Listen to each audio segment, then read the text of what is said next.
started. We are on Module 8, Week 8 of Ignite. I know everyone's been knocking it out of the park. Everyone's getting their leads in, they're getting their calls in, they're doing everything they need to do according to the program, I hope. This week our presenter is going to be Fred. Fred is an agent here at the Market Center. He's a partner with Jackie as well. And this week the topic is going to be find and show homes. So I'm going to let Fred take it over from here. You guys had a great class this week, okay? Thank you very much. Hi there, how are you? Nice to see you.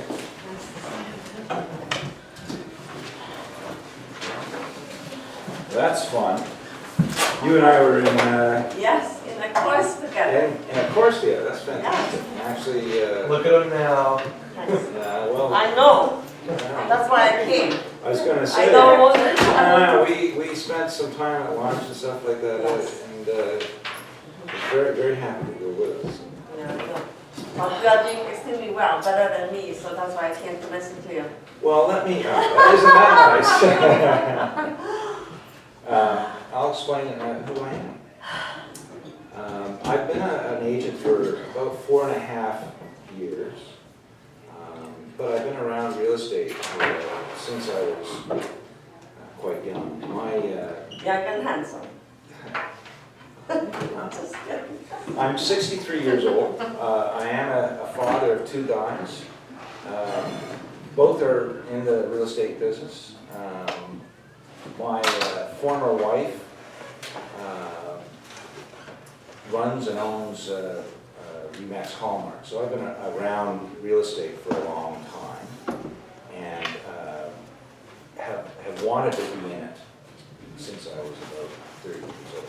So you were doing things, you were not doing real estate all those years? No, my first job out of Ryerson Business School was, I've been in marketing.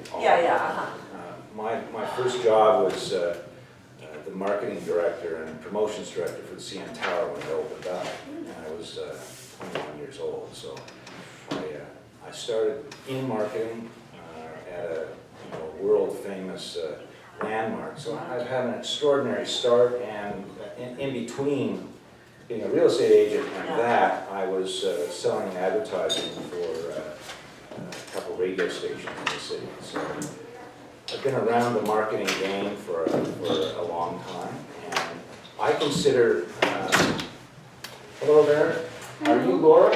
I am Laura. There you go, I'm Fred. Fred?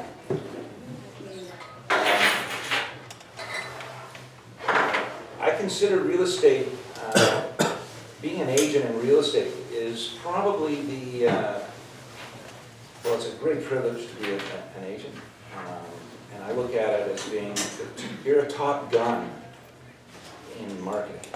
We have to market a property, we have to guide people, we have to have credibility, we have to know the products out there, we have to know homes. We have a very broad scope have to be very good at a whole bunch, and we have to do it in a very short period of time. And as we were always learning, I don't think whenever I listen to Julie Kinnear or any of these top agents, I get the sense that we're always learning. And so I am not here to make it look like I know anything more than you. I have a little bit more experience than some of you, I guess, and in terms of day-to-day. But I think this is the most fantastic profession there is, and I've experienced, I know lots of people in different professions. For us to be able to gather information for a client and to have credibility with them is a real honor, and for them to listen to our word. And we know when we're talking to people, we know if they actually are on our side or not. If we're fighting with them to get their attention, then it really is on us to get more and connect with them. And I do think, when I say, by the way, when I say that we're a top gun in marketing, Coke, all the beer companies, all these, any big company, they have like years of ability to frame a brand. And little things, and they take many months to figure out what they're going to do. We have to do it like that. And we can't make mistakes, because when we do, we lose our credibility with the client and whatnot. So I think, you know, being a real estate agent is I don't want to say it's hard, but it's one of those things that's very exciting if you take it on when you consider what we do day to day. I also think that, you know, I'm lucky at doing this, talking about showing homes, basically. That's the fun. It's the most fun. I get the most fun out of that myself, so I'm glad that I'm here to kind of experience this with you. What else can I tell you? Okay, I do work with Jackie Karen. Jackie is my partner in life and my partner in business, and when we first came together, Jackie's approach to real estate was she wanted to start looking at it as a business. And she was going from client to client, and she's always done very well. She's been a top performer since she got in. And my role coming in with her was to brand her up a little bit, to actually to have it look like we were bigger than we are, and for there to be some consistency on what we do, and then also to find a way to convert ourselves from lead generating from the internet and just hopscotching lead generating to being a referral type business. And we've bought into the Buffini program, and we really think that the Buffini style lends well to how we operate. And we don't do everything they say, but we really like their referral maker. That's their database management system, and just their approach, which is basically, if you know anybody that's going to be in a business, you know, or pardon me, that wants to buy or sell a home, please give us a call, let us know, and so we can help them out, and we'll do a great job for them. That's, you know, just a referral. And we're doing quite well, and so it's nice. We have a database, and we have really honed in on connecting with that database versus just having it there and not really knowing what it is. And she had 3,000 people in that database originally. From just whatever way she had it, it's now down to about 450. And you sort them the A++? Correct, we do, we sort them. And we work with them that way. Yeah, so that's who I am. Following this process is probably a great little guideline for us, but really it's sharing our information. This is kind of a guide to, so that we can share. I know that we all have experiences, and hopefully we'll share them together. It says to start, or I think we go to,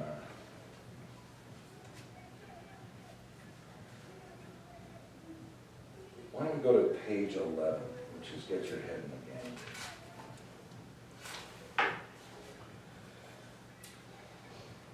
Page 11? Yeah. Do you have that?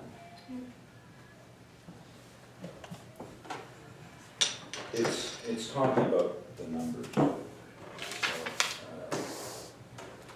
you all can read it. Do you all have it? Is that? Oh, okay. I really want to read everything. I'm just a terrible reader. However, the journey from buyer consultation to the offer is the most exciting and rewarding part of working with buyers. Finding the right home as quickly as possible is a win for the buyer, and a win for you because you can work with as many buyers as possible. Here's some statistics in Canada around the home search process. So they're saying 85% of people begin searching for their home online. My experience is that completely. Like, we know everybody probably before they even ask to see us has been searching and looking at our home online. Probably realtor.ca. And I think that's a great thing, because it takes a lot of the pressure. A lot of what I'm reading here and seeing in this process is that we should be proactively finding a home for them. That's not how I operate. Until I really know what home and what area that they really want, and then I'm really on it as carefully as possible. I should also explain, Jackie and I operate, she's primarily the negotiator at the end, and I am the showing agent. I show most of the homes. She does show as well, and sometimes we both show. And I'm in behind the scenes. So I'm doing, for a buyer, I'm doing most of the day-to-day legwork with them, but I'm constantly referring to Jackie, because we are a team. We're a team, so that they feel that they're dealing with both of us. Okay. They say here nearly half of today's home buyers, 46%, comprise of Generation X and Generation Y.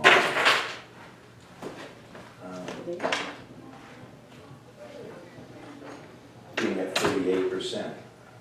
Okay. And then 86% of buyers considering model homes as an important tool, or 89% using online customer reviews to make their home buying decision. Why don't we just go through this, and I'd like to hear some comments. 68% of the consumers consider walk-in closets as a non-negotiable feature that they need in the next home. High energy efficient appliances is their most important must-have.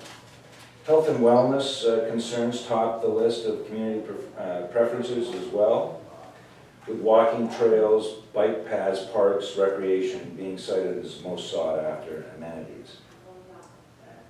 35% respondents would prefer a single family detached two-story home for their next house. Surprisingly, the largest item buyers are willing to compromise on to reduce the cost of their next home is the size. 22%. None of the respondents would compromise on the quality or energy efficiency. Okay, so why don't we go over that? And as I think everybody's online. Everyone's looking, so that's the first thing they state. Would you agree? Yeah, totally. They're saying nearly half the buyers are Generation X, with Generation Y being 38%. Well, I'm an old guy, so we have a good variety. We're trying to get a younger group. I think you have to be, you have to consider your demographics when you're talking to buyers and looking for buyers or listings. Listings are kind of on their own, but for buyers, I think you want to have as many millennials or younger so that you can grow with them. Our experience is that most of our buyers are, probably a larger percentage are not white Caucasian, Toronto-born Canadians. We have a wide variety of in our database, male and female, mostly couples, and we're really excited when we get a younger person that's referred to us and whatnot. And I have a lot of fun with the younger people. I don't think age has anything to do with it. Maybe I could ask you, my son is 30 years old, and my ex-wife was 23 when she got into the business. And I think a large part of it was credibility with buyers. You know, how do you find that for your age when you're dealing with people? Credibility in the sense that you have to create credibility for yourself at a young age. Well, It's harder. you know, we're selling and buying a very big item, and we have to be perceived as being knowledgeable, I think, or to connect in with them. I think you just answered your own question. If I'm perceived as knowledgeable, there's no doubt, right? So it's So all how do you do that? be knowledgeable. I'm not being funny. Me neither. No, so I think it's a big deal for somebody to deal with, if you're handed somebody who's 50 years old, Yeah. for you to be perceived as knowledgeable, I think that's a really tough job. I think that's really tough. And so how you go about it is something you might want to, like you might just do it naturally, I don't know. But being knowledgeable is a great answer. And I think it's tougher on you, it's certainly tougher on a young person to be credible with an older person than it is a 63-year-old to be with anybody, because they just, most people look at me and probably think that I'm a broker or something because I've got a card. So the easiest way I can explain it is people tend to associate age with experience, which is true for life, but not for business. It's just not. Because somebody could look at you and you could say, I'm a real estate agent, and they may imply that you've been doing it for 20 years, which might not necessarily be the case. So if you're talking to somebody and you know what you're talking about and you sound knowledgeable, they'll imply the experience as well. Same with age, right? Okay. So I I'm found that. listening, So I found that. I mean, I don't get the question a lot, but I know that people. it's a hidden question, that's why I bring it up. It's not Well, a some people question. don't. They're like, "What's your experience?" Okay. Right? Okay. Some people, Okay. rarely, but they'll ask, and I'll say, "Well, personally, like I have such and such experience. I work with a team. We have collectively so much experience. I also work with my brokerage, blah blah blah." But rarely do I actually get asked the question outright. You know, like, "What's your experience?" So I'd also say, like that, someone who, if you're dealing with, I mean, we all gravitate to people that we get along with easily. So that's generally where we go. But we do get handed people who are speak a different language and don't have good English, or the other way around. And we don't want to not do business with them, so it's one of those elements, and this is, I think, why they're talking about the stats.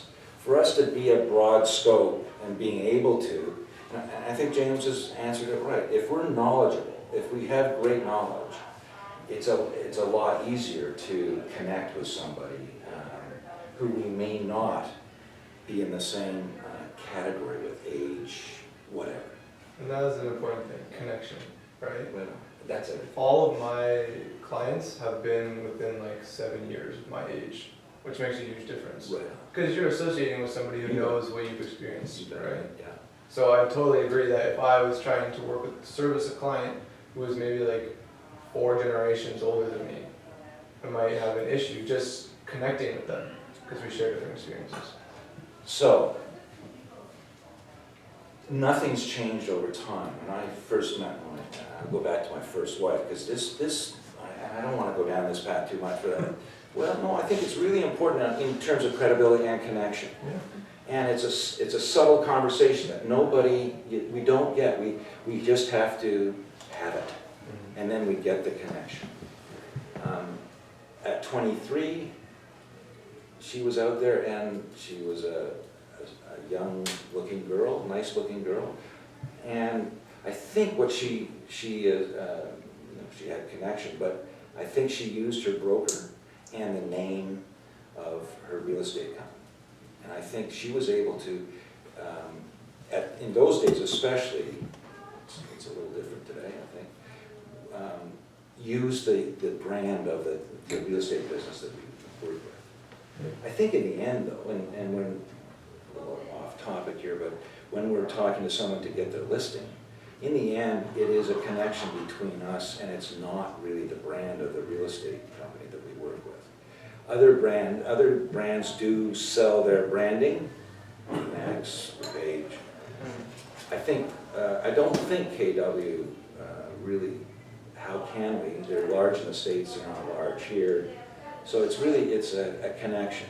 So whenever you're working with people, I am, and especially if I'm working with someone younger, I am trying to connect with them so that they hear the words that I say and I'm in there, right inside their conversation. And that's why I say it's a real privilege for us, I think in our profession, we are inside someone's world that not many other people get to be inside. I'll step away from that, but I think in the whole of our experience of helping people in buying and selling a home, I think it's connection and having that intimate connection for the time that we're working with them. And then, obviously, when they bought or sold, we step away, but every time we see them, it's trying to reconnect at that same level. Fred, I feel that maybe even in some of the top institutes in the world, like business side, like Harvard and Stanford, even in those institutions, there are certain things which are not being taught. Example, like we are in the sales business, and I feel this is a reality too. Like maybe like even few percent, like 5% of the realtors are doing really well, but majority of the top not able to. So there's something in that 5%, 2%. Yeah. So I believe somewhere is, maybe you said social media counts because of reviews and all, but I think reality that we are talking about is not brand, it's not review, it's mainly some skill. We can say something like soft skills, like when you approach with clients, the way, like in case if their English are not good, so you have to speak slowly so that they can understand, something like that, treating them with respect. So that builds that connection or sort of like that touch. That builds, I think, a trust factor, and from that it carries on. So I think because whether it's buyer or listing, they have varieties of options, and I think they select the one whom they can connect, like someone who can trust. Something like yeah. that. And also, I don't think we're salespeople. I honestly don't think we're really salespeople. We're information providers. We're organizers. We help the process. We smooth out the process for them. We guide them. But we're not in the old world selling. Like, we're not creating motivation. I think we have, or certainly the way I approach it would be, they're motivated, they have what they're looking for. I'm not going to, I'm not there to tell them, hey, this is a house that you're gonna like. I wanna find out if they like it. The one thing that was interesting here, walk-in closets are non-negotiable. What do you think of that? Do you agree with that? Youths these days. Yeah, I don't necessarily. Storage is Big. big, Yeah, yeah. but not necessarily a walk-in closet. I don't know how accurate that data is. That slide says the NAR, which is National Association of Realtors in the States, but that said Canada, so. Well, okay, so this format, there is a Canadian, these numbers that I got are Canadian numbers, and I think you have them too. Probably. NAR is the States, which I think would be different. So,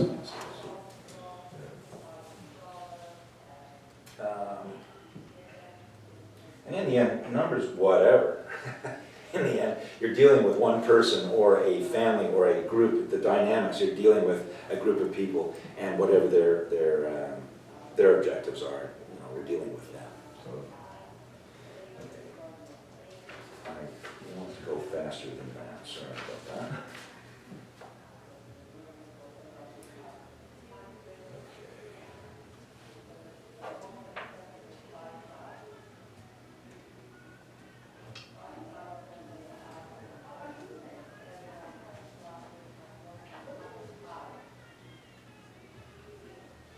We're told here that to find, or working with buyers, finding the right home, showing qualified homes, and bring your buyers to a decision. Something in reading this,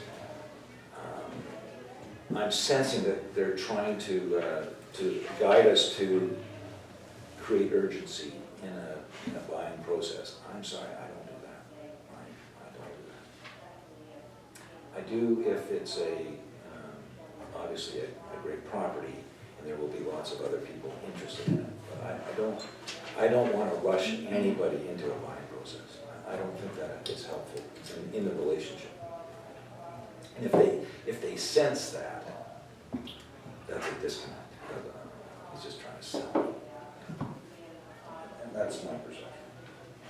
Would you guys agree with that? Is that a? You have to educate. Yeah. Which is in a sense selling. It's building confidence for the buyer. It's showing your expertise, it's showing your knowledge. Yeah. It is selling, but it's how you demonstrate. Right. And also comparisons, and I don't mean comparables, but you can compare with other buyers that I've been working with, they think this, and then they start, you'll see a, oh yeah, but that doesn't apply to me. You'll get that in the communication. It's saying here 92% of buyers use the internet to search their home. My experience completely is always highlighted. And actually, MLS we know to be the real place for buying and selling homes, but people are searching everywhere. They've got all sorts of sources, and getting back to the real MLS online, it's very important for us to validate, I think, the MLS, because they could be searching somewhere else where it's no longer listed and things like that. Happens all the time. Okay, so there's no doubt your buyer will be searching the internet on their own. Okay, it talks here now about setting up a buyer on a BIN, Buyer Instant Notification System. There you go. So I presume we all do that. We all have people in a search. Do you, well, let's find out. Do you find homes for people, or do you wait for them to give you what homes they see on the search that they like? We do both. I let them find the home. Collaborate. Do you use collaborate? Do you use Collaborate? I Does everyone know what Collaborate is? Yep. Do you use it? I do not. I'm considering it. I'll tell you, and it was introduced to me about a week ago by Adrian. And in our mastermind. And I don't think I would allow them to use it. It's too. No, I don't think I would. Why? I'll explain that. I'll explain that. I would use it so that I get, so I would use it and throw out to them what I find on it. So have the regular search. And so I would have in their area and whatnot, I would know their search. So you set their search up in Collab and send it to you, Correct. is what you're saying. Correct. Because I would like to be the guy identifying the sale or the listing in the moment. The only benefit, I think, of Collaborate is probably to see how they're searching. So if they're off path to what we've put into the search, they may be looking elsewhere, so I'd like to be aware of that. That's a benefit. But I can find that out by just asking, by being, Can you? pardon me? Can you though? Well, you'd like to think that your clients are being honest about what they're. Well, they're not always. They're not always, They're not but- always, but I know, I but think it comes out at the end, and It comes if out, we're for not, if we're not doing a good job, like if we're not finding property, we have to sit down and relook at the search, and that's a good moment to sit down with them and go through the search process, and let's redefine, or do we need to, or, or, have we identified an area that you're not interested in? Right. A good point, and I think it really depends, because there are very proactive people who Yeah. essentially use a realtor, but do your job for you. And in that sense, Collaborate is amazing, because Yeah. you sign them up, Those high They deeds s- maybe. yeah, they will search through every possible listing, and then you get to see everything that they're doing. I know, but I am not on there enough to be watching what they're up to. You get emailed updates. I know, but I have to be, like, I do a lot of stuff. Yeah. And if I am perceived by them as not being up to speed with them, I'm not in connection with them as easily, or it shows up that I'm not in connection with them as easily. But Fred, isn't that better? I've had experience with Collaborate, and I find my younger buyers, they love it. They love it. Especially the ones that are always on realty.ca. Right. Like, some of them just cannot stay off realty.ca if you're looking. Sure. So that is a far better vehicle, and they love it. They do. They love it. So it puts But- more power in their hands, and some of them want that. They want to be in control too. But are you And- not behind the 8 ball? Yes, I am. Like, I have And is property, that okay with I them? use property search, though. I use property search, Yeah. but there's always something there, so then we can collaborate together. Yeah, But they love it, honestly. yeah, got it. I think it's a huge thing. It's done well for me. Well, one of the things instead of collaborate, we have been managing my listings, you know. Right. You can manage Yeah. my list, or my lists.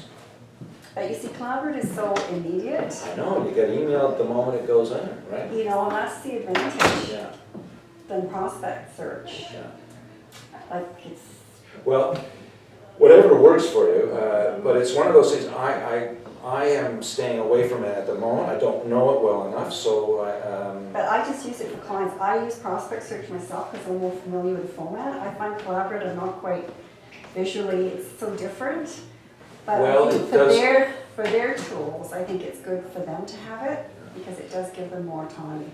you can set it up too in the same way that you do a search. You can Mhm. use a map, you can, there's real benefits to it, apparently. And I am gonna go to Trev, I'm gonna do a course on it so that I know all the little, we're talking about collaborate. But the benefit, I think the way I'll step in is to have it emailed to me, and then the moment I get it, throw it to my client, so that they think, or that I'm on, Yeah. like But I'm yeah, not it's on. just one Now, Jackie and I aren't, I don't want to make it sound like we're not, because what we do is we manage and say, we have right now 4 buyers that we're dealing with that are actual active buyers.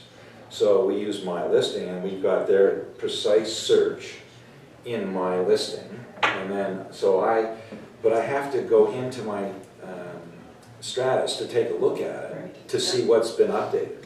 So I'm not emailed right away, and that's where I think Collaborate for me will be a step up, where I get it right away and I can text them or phone them, or this has just come on. But again, the speed of getting property is also the urgency of finding the home. And I don't want to create urgency, although that's nice to work with if it's there. I don't want to be their motivation. I'm sorry, I'm talking about me. You do your thing, that's why we're here. But if we're trying to create motivation in purchase, I think that's a losing battle. So if they are motivated, and you're saying your people really like it, then they're motivated. And I have had experience where we sold the home and they were searching. So they were very motivated, and I think Collaborate, or we were watching every day, 2 or 3 times a day to see what was coming on, and then throwing them the information. We were going to the place right away, like that day. And we did that for 3 months. So it could be a benefit. I do think, so based on numbers though, and the younger generation, or the millennial will probably drive the process a little bit more, and Collaborate would work well for them. Do you use it? Do I? I have, yeah.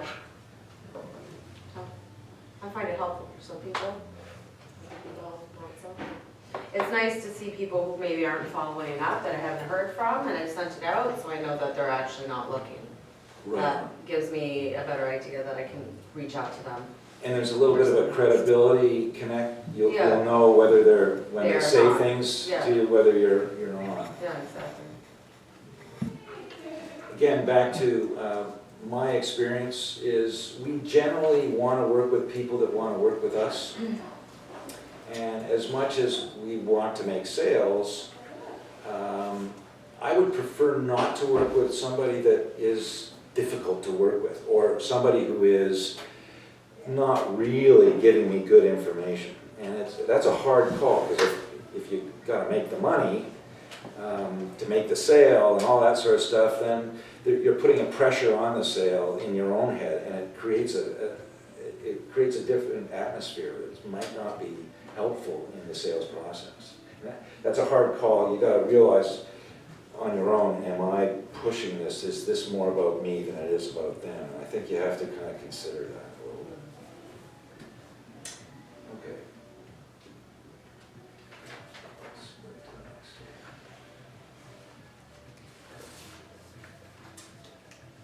one. Keep the focus on the best homes.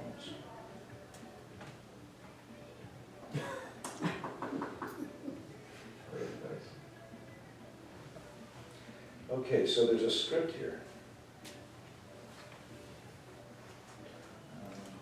Do you all have it in front of you? I don't want to read it. If you have the...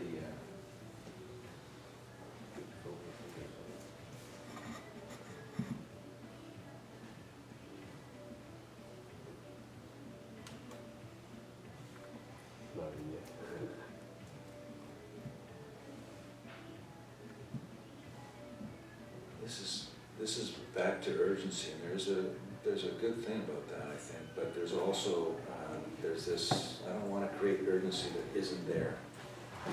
So if they're in a, if they need to buy a home because they've sold, okay, urgency's already there, and so we do want to be sure that we get the right search with them. Or if she's pregnant. Yeah, right. She's urgent. Got it.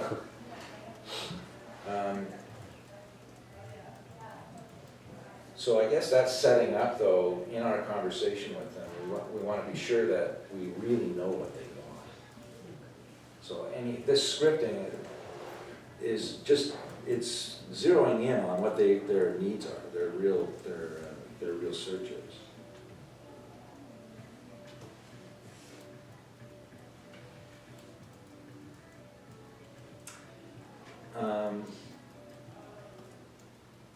I don't know what your experience is at this, but I go with the flow. So when they give me their list of homes to see, and I can tell, okay, they're looking at a whole bunch of stuff here.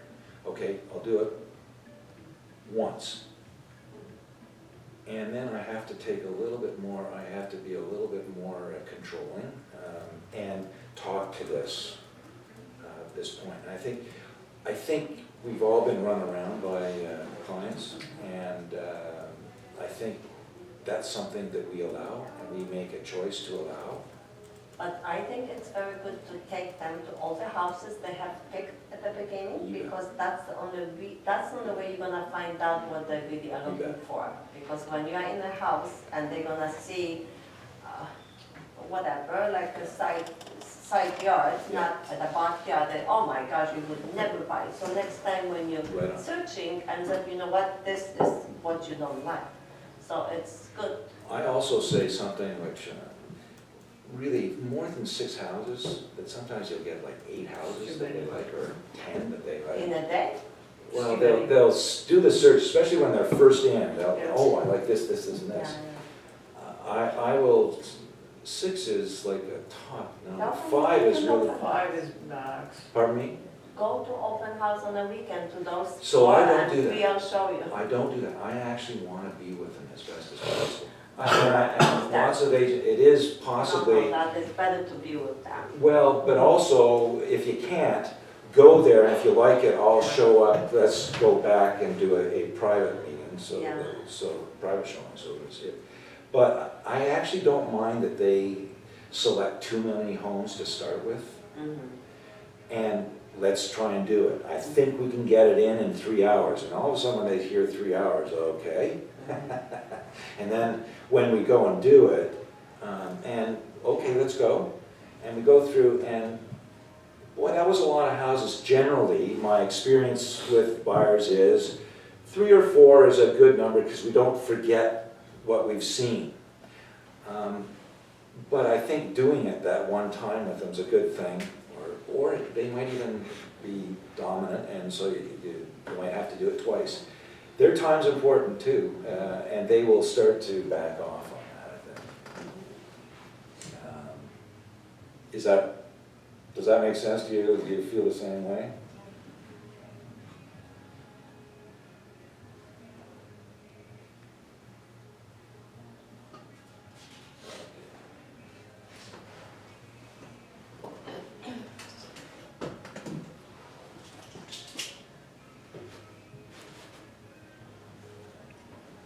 Yeah. Turn to page 15.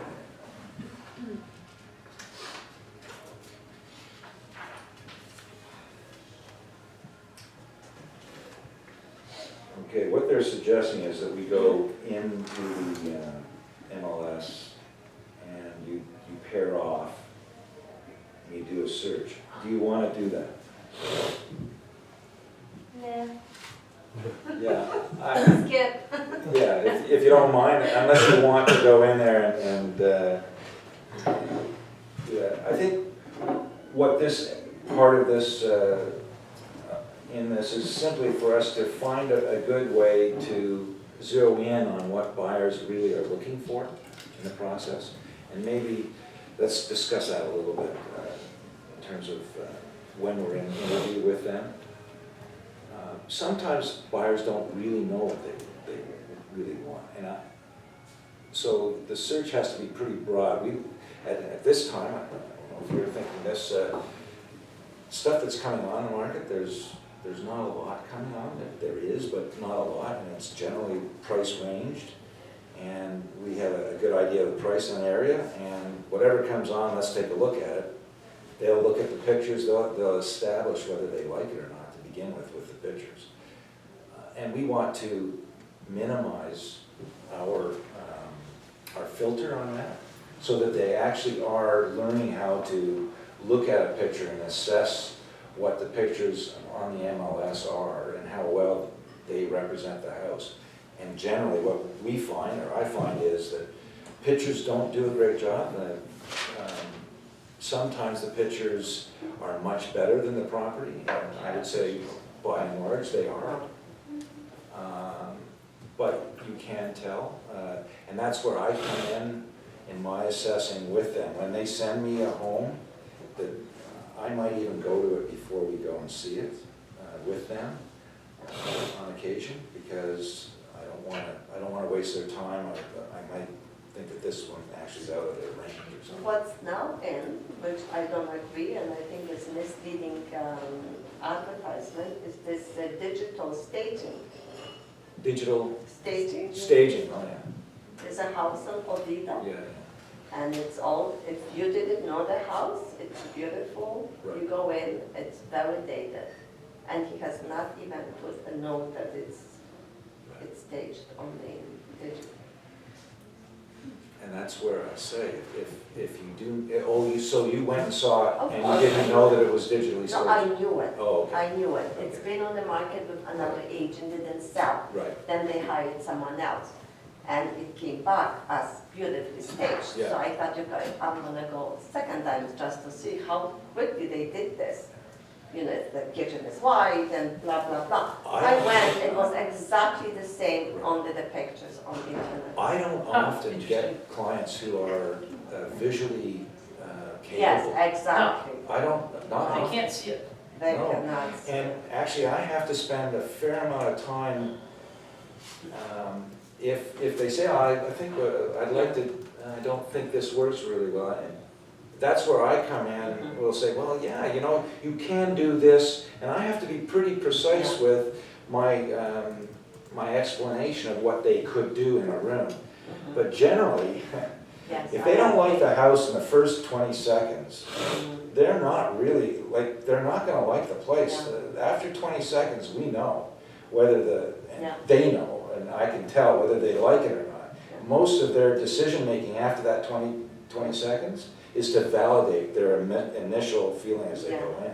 I That's mean, couldn't the digital staging be helpful at that point, if they Yeah. can get an idea of what it Yeah, could well, I be? think the staging actually- itself, yeah. it's helpful, but on pictures is misleading. You come in, you're No, I know. expecting this. No, I totally get that. But I'm saying to have them be able to see Yeah. the digital staging and the real thing. So maybe this is a good time for me to describe how when I get a little tidbit, you might know this. If someone sends you an email with their addresses, if they include the MLS number, you can copy and paste that email. And you can highlight it, copy it, paste it into the search, the MLS number search. You don't have to type in specifically, just copy and paste, and it will search up the different listings automatically. Yeah. Did you know? Did you Yeah. know that? No, a lot of people don't know that. It's a quick thing, it's easy. Sorry, say that again. Yeah, what is it? What's it? Just So email if us you now? get an email from your Yeah. client saying, Yeah. I like these houses, Oh, and they give you the address, MLS address. as long as they give you the MLS number in it, you can copy and paste the whole email, Uh-huh. put it into that MLS number search, Yeah, the little box. box. Yeah. it will separate. Multiple MLS numbers. Correct. You can add all of them at once. Uh-huh. Just copy The copy and paste the email, you don't, Yep. like the sincerely Joe Yeah, Blow. really? I It didn't will know. search, it will find You'll that pull all MLS numbers out of there and pull them out. automatic. That's good. It's a, it's quick. Yeah. That's the one. That's good. The reason I say that, so I get an email from, I like these 5 homes, can we go and take a look at them? So I immediately will go take a look and save that search with the client's name and the date of showing that they want to go, so that I have it digitally organized. I will then look at each one of those homes online and see the pictures and make an assessment. I'll also, but where I'm going here is I will send them back an email that organizes them to our showing. And what I have in that, the elements that I have in that email, I'll just say it. First of all, I will do, try and search to see if the house has been terminated before, so if they've changed any. So in my search, I'll do active or terminated. I'll look for that. I'll also look on Geo Warehouse to see if it's been sold before at How much on it, private. yeah. And I want to have that information for me, but I don't want to give them all that information. It's too much information for them. Do you all know how to organize and search, organize your route, your map route? I know how I do it, but. I know how I do it too, but it doesn't mean it's, Okay. depends on where they live and where I live. So when you get your list of homes that they have, they want you to take a look at, go to map, and you click on them, you can actually go to directions. And then you can organize very quickly. You can organize your route based on a map for 5, like you can, I'm gonna show you. Yeah. Okay, this is a helpful one. This is one I'm gonna pull that out. So you're doing that in the, on the MLS. I am.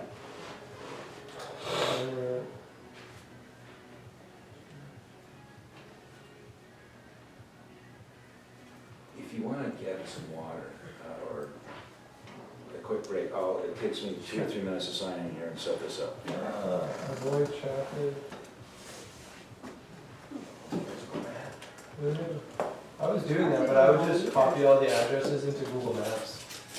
Yeah, Because you that's get hard. multiple destinations. No, this is so This- cool. This is really, This is Okay, good. so I. this is something you'll really appreciate if you have it.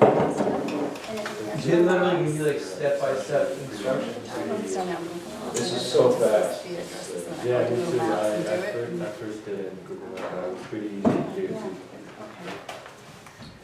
Because the nice thing is, with the Google Maps at least, once you've created your route, you can text yourself a link and it'll send it to your phone. Yeah. And then you'll have the directions. Yeah, and that's helpful. So can you, can organize them in order of what you, it will show you which ones to do first? Or It will do You it, can- and then you can change it. you can change it It's as really- well? Because that's the thing that pisses me off, is what I'm seeing is not the order I want to drive in. So to learn that would be really fantastic. So how do you, I will okay, so do my then best you go here. to map and then, Location directions here. oh, direction. Yeah, but you acting road. That's So- more than one, right? More than one, so let's go back. Okay, so I do save searches. I'll go to Anna and Anthony. Anna's off. Okay, yeah. Okay, this is only 3 homes that we're searching here. Once you put directions, you just put it. Submit. So now, That's the route that you created, right? I should wait till. Sorry. You can choose the routes. Okay, so you have to decide the order then. Yeah, so you just show me the Yeah. direction first. This is one of those takeaways, if you don't know it, it's. When do you put those MLS numbers into your first goes drivers? You go here, or you go here? here. You don't go here, and search, and then you pick MLS? It will show avoid traffic. So you just clicked on the route, right, directions? So That's it. you go there, see Yes. this box here? Yes, yes. That's where Everything. you just paste the whole email into this box And here, then just. and it separates it out. So that And is- then you can organize them yourselves, Yeah. because it just, so it doesn't, Yeah, and then you can print it out if you want to send it to you. So basically, that's we start from office right here. does it choose the most productive route, or you have to do that? Well, you can select, right? Yeah, so you have to still make that You decision. still have to Yeah. kind of adjust them up. Mhm. But I still use my Google Maps for directions. Yeah, if you know the map really well, if you know your directions and map, you can pretty much find your way. I still need, I use it, I don't bike because a lot of places I don't know where I'm going. So I do have to use my Google Maps. Yeah, well, that works too. Same. Because on that, just get a map before you go. I mean, it's an idea, because it gives you. Because from Google Map, you can Yeah. search I have like not this, gone on and either screenshot or. I see. Like, We had a team meeting this morning. So it's almost the same. Right. Yeah. So I have not, And that's basically if you're not How have you using been Google doing Maps the and door navigation, right? That's Well, just basically for you to yesterday I know. did If you know this the one streets and hour everything, then and you then I found just the know. reason Yeah, like But for it's- myself. and then I found a myself, reason I not know to. How I'm going and. Yeah, I won't door knock it all today because Let's say I'm if you taking live here, a couple of Yeah. buyers out I'm tonight. right here right now. Oh, I'm that's probably gonna go. Not my here, buyers. Here and go around, as long as I'm down here. So I just know. shopping, Right. showing, Because you showing know for your the own team. way. I It doesn't necessarily have to be like So, this. But it's actually good for clients too, though, because Yeah. you can actually Because send it, and that gives them an But I'll idea be of back where they're out going. tomorrow. Yeah, that's. But Which I think is probably hard, because Yeah. sometimes clients don't know what the address is, they don't, well, they don't Yeah, know but it's, Yeah. where it is we exactly. operate Yeah, differently. and then they We, should we make operate that differently. decision It's, how But you long, see, how- you're what's it called? Right, which means that- Yeah. because your heart won't. In your computer, it's gonna show English, but it's gonna show. I'm driven, yes. So you still It's a decide long the way order, out. like when we do our open house preview, for instance, you know, you print out the open houses, and then you have to look yourself which order you're going to do, and I always choose it in a logical way, right? So you can do the same thing here, it's a little bit longer, it wouldn't make any sense to do it, because you gotta get the invoice number for each one, it's just easy Okay, to do. we're back. Are we all? Miss- And you're gonna have to run out, while you're talking probably. Too. Just have to do the call, it will be kind of. Right, I can go straight around. Let's get you directions, yeah. Same thing as you. Right. That's good to know.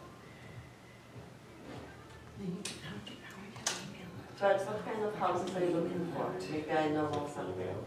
What What kind are of, you It's looking gonna be for? like this. what, I'm looking for, In the Etobicoke? no, I'm looking for. No, so- no, so- but that is that you have four buyers, you're looking for something very Oh, specific, is it in okay. Etobicoke? An email. Oh. To direction. Always, down. Yeah. It's getting more and more convenient.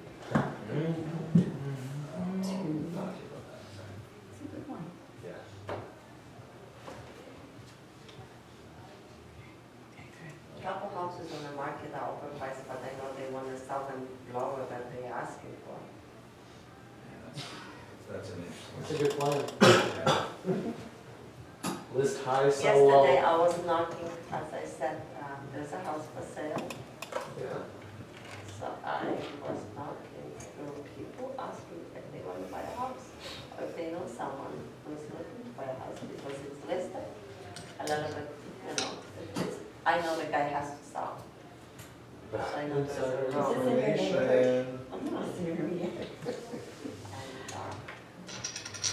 I didn't find anybody, but it was so easy for me to knock. Because it was like I had a purpose. I didn't have to ask for your salary, but it helps. But let's get a replacement apartment, yeah, you think about, moving out. Or you know someone who wants to move into the Okay, neighborhood and yeah, super tough, clarify.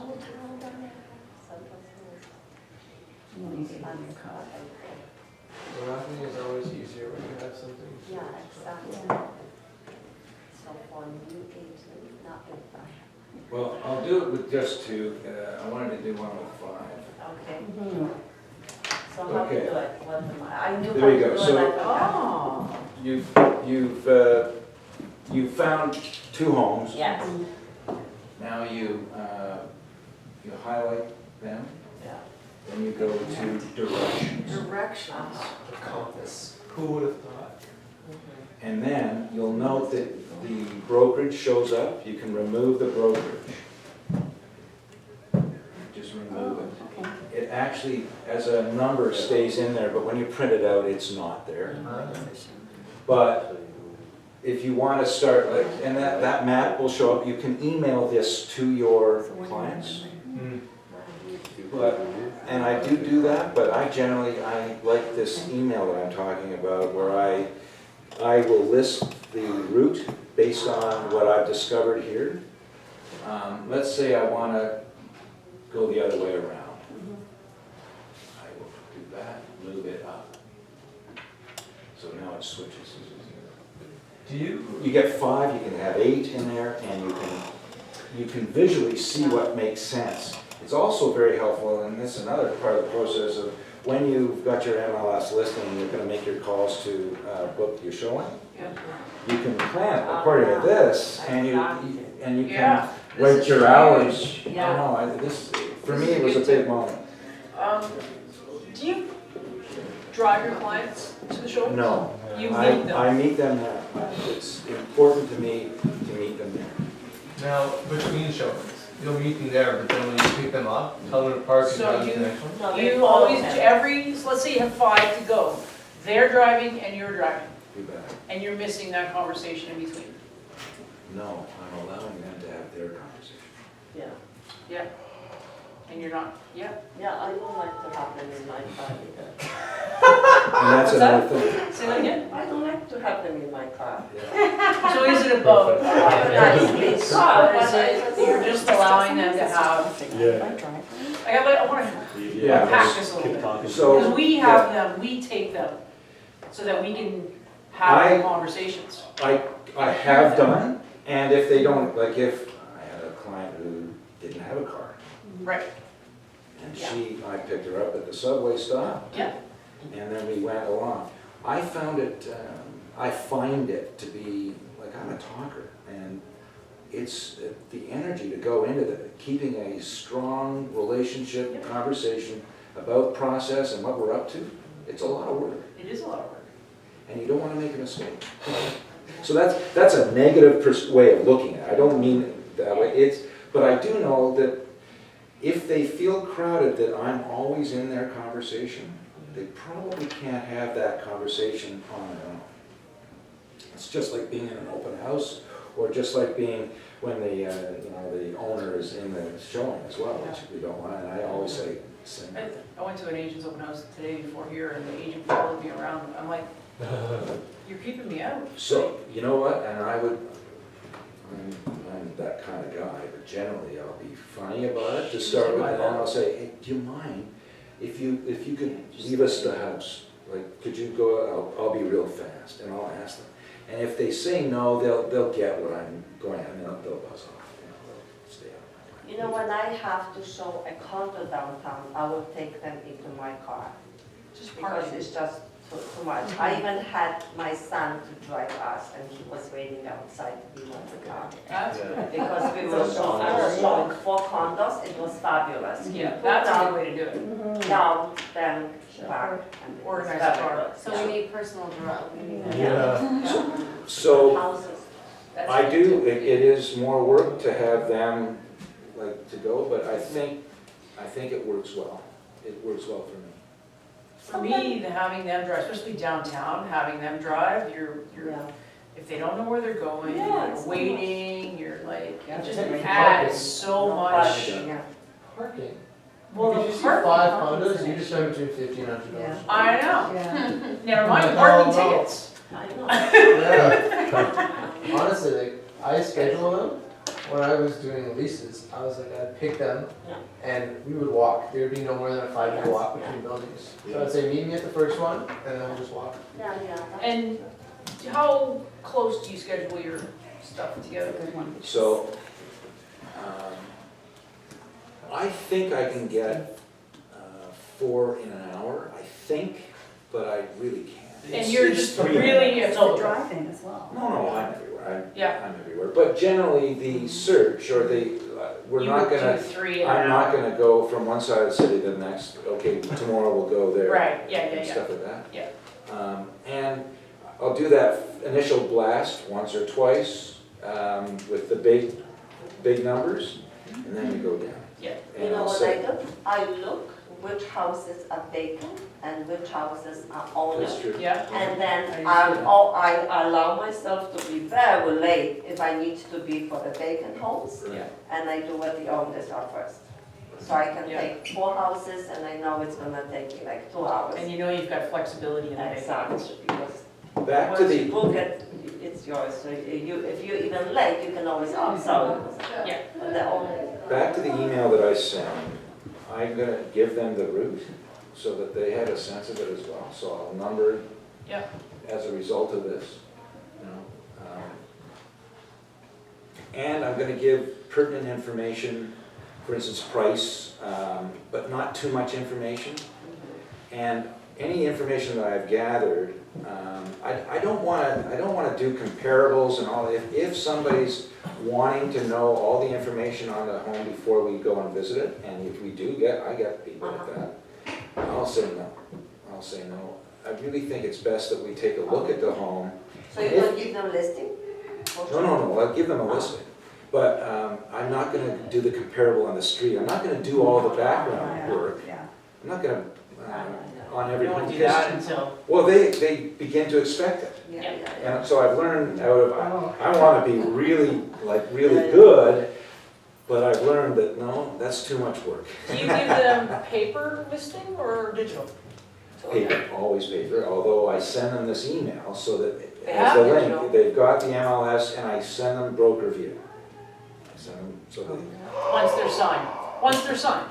yeah, and I let them know, hey, this is what I'm seeing, and notice there's an offer date. And I will say in the email that before, like the schedule email, or the route email, offer date on this home.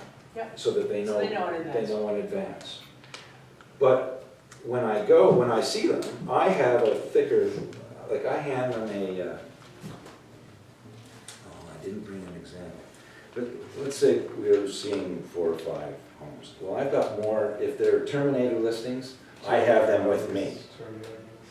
Another little trick that's not right, I don't mean it like that. If there are 3 people that I'm showing homes to, like in the group, I will have 3 sets of the MLS listings, and I use the blue legal corner caps. Yeah. I'll staple them together, use that, and have their name on it with the date, so that they can hold on to these in their files to remember when we went and saw them. If they do that or not is another, it's just an opportunity for them. And I always staple my showings together, or listings together, with the name of the people and the date that we went and saw it. Because often they'll mention a listing, Yeah. and I have to, like, I'm pretty good, but remember all the time, so having it in a package there in the file allows me to, just a second, I'll take a look if I'm on the phone or something, or if I'm with them, and then we can use that as a comparable.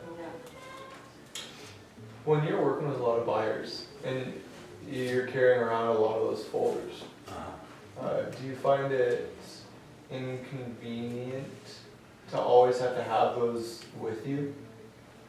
And if you don't? Again, this is just a general thought process. I don't want to be too, like I have a good memory or good knowledge base that I can kind of refer back to and remember stuff, but I don't want to be Mr. Instant. Because we are in an instant, I'm answering this in a way which, the way I do business is, good question, don't have that here right now, I'll go back, look at it, I'll send you the email, or I'll give you a call. So they can't wear me out with too much trivial. They'll make sure that it's a good question or it's a good issue that we're dealing with. So it elongates the process somewhat, but then they start to respect the amount of time that we are taking to search for their home. Or that's my thought process. Is there a hole in that? Like, it's just what I do. I'm interested to know what you think, you know. How do you find your homes? Okay, so Wasn't that about how to find a home? I'm off topic.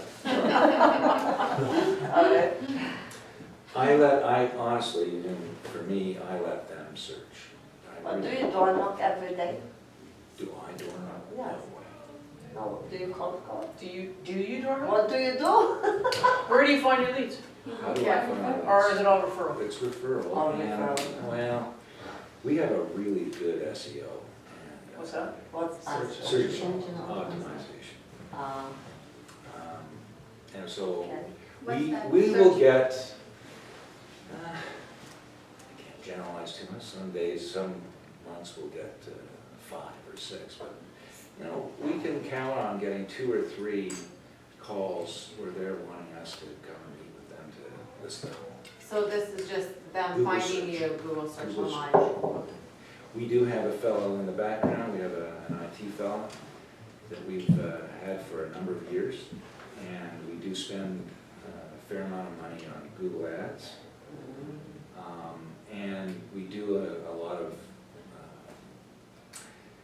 well, blog. We have, our website, I do not at this stage yet condone using the KW websites.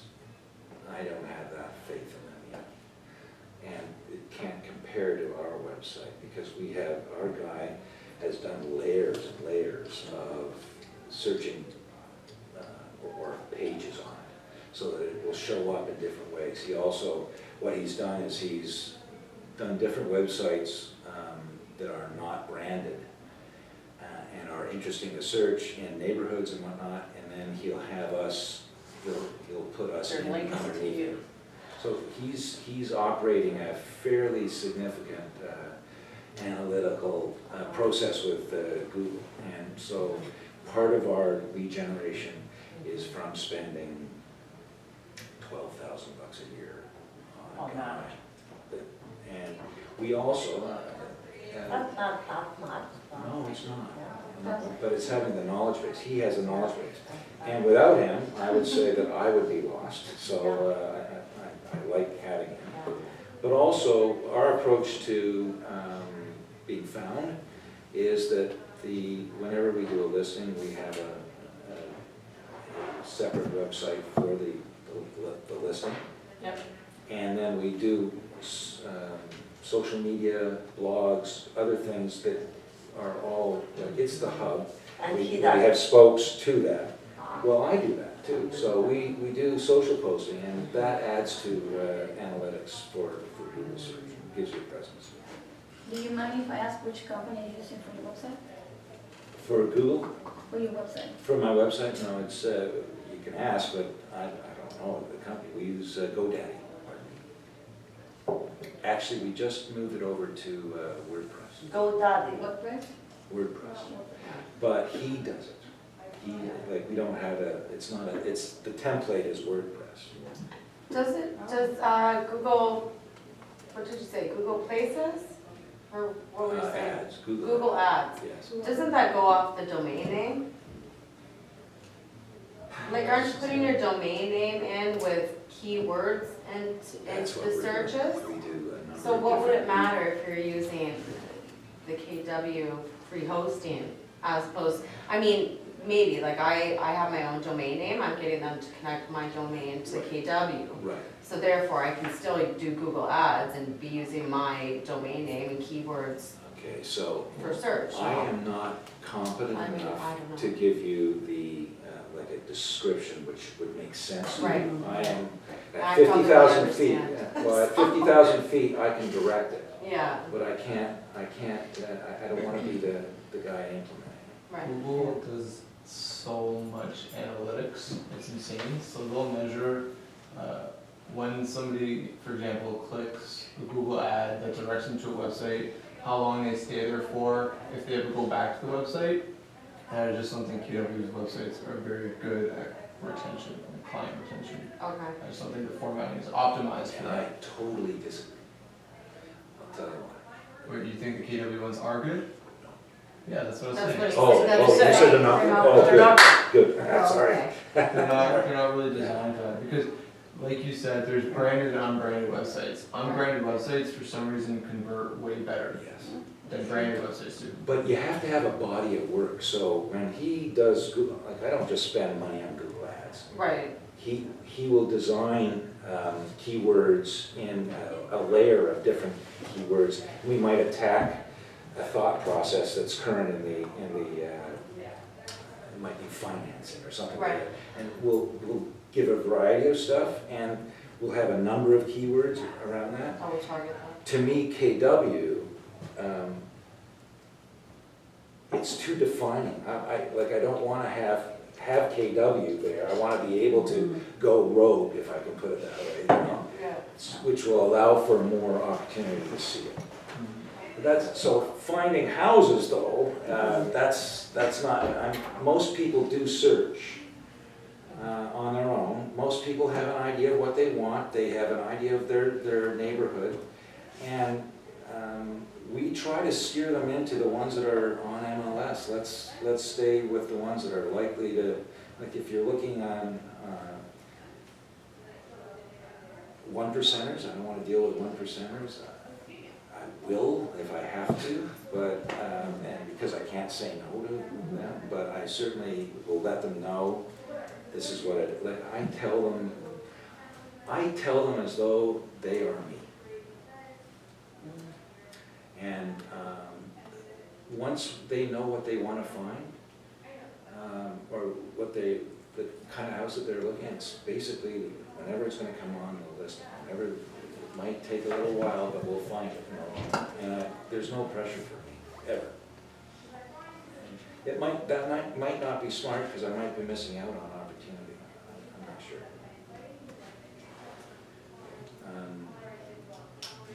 Did I explain that map thing Yeah. well enough for you, so you'll get that? Yeah, it's very It helpful. was a real saver for me. Mhm.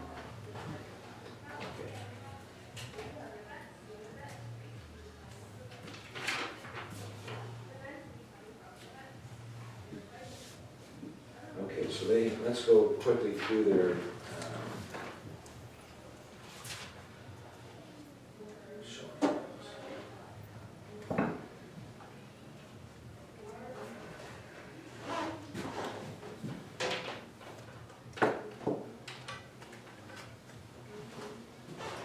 They have a list here, right, the format of. So you schedule your show times. Again, I think someone asked me there, how many homes you can put in. I don't think you can do more than 3 an hour, really. Unless they're really close together and stuff. So when I'm scheduling, I'll give myself, I actually want to give myself a half an hour showing, and that would include driving to it as well. Really? I want to do that, and I want to tighten it up, because I don't want to spend too much, that's something that's just an experience we learn as we go along and with the area. I don't like being out more than 2 hours with a client. I don't think their attention level, You start to glaze over. yeah, it's like us, after 2 hours, that's too much.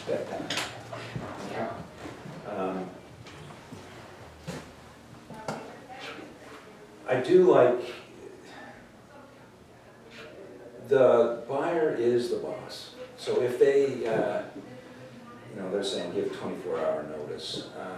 If they want to see a home today, I think that's great, and I will see it within the hour if I can with them. And I've always said to them, if you have a home that you see, and you can't get to it today, but based on what I see in the listing, this is going to be a hot property, I'm really glad to go and take a look at it on my own, or Jackie and I will go and take a look, and we'll give you an assessment. I will take a video walkthrough with some commentary, and then I'll email them that video through BombBomb. I use BombBomb as a video. Bon? BombBomb. Oh, bon. BOMB. It costs, it's an annual cost, and it's about $450. But my interpretation of today for getting the older crowd, it's a ooh, isn't that nice if they have email. Yeah. But for the younger millennial or the younger group, it shows that you're on the leading edge of technology. It's not too fancy, so it's not too silly. It makes sense. It's a video. It's a So video you take it email. on your phone and then you just send this video? You can do that on your phone. It is an app on your phone as well, but it's online, and I do it uncut, like it's real easy. I can. So you Hi, take- how are you? And it's not polished. And you goof up when you're saying, oh, it's goofed up there, but here's what I'm doing. And so if you're too polished, it doesn't look real. And then here's the video down below. And the reason I'm telling you about BombBomb is because these videos, if you're going through a house, it takes about 3 or 4 minutes at least of video, even if you cut it up and make it nice and sharp. But that takes too many megabytes. You can't Too much send data. Send it. You can't Can't send send it. Can't set it. So BombBomb allows you, they have servers Oh, obviously, so and to connect to the server, and it allows you to But what are you using to actually take a video? It's on your iPhone. iPhone. And I'll tell you another thing. I was an Android guy. Jackie was a BlackBerry originally. We moved to iPhone because all the platforms communicate really easily with each other. So it's really easy to take a video and to have it show up on your laptop and be converted into wherever you want it. So you take a video with your phone, with iPhone, and then you send it to your computer? Yeah, walk through, hi, this is the kitchen, Yeah. go slow. I understand. Okay. Then you send it to your computer, and then from the computer you send it to I them upload in an email? Correct. Because if you were to, so I don't understand, why does it take so much space on your phone to be able to send it to them directly? Rogers or Bell don't allow you to throw over, I I think it's see, 20 so or you 25. load, and then you delete it from your phone? Yes. Ah.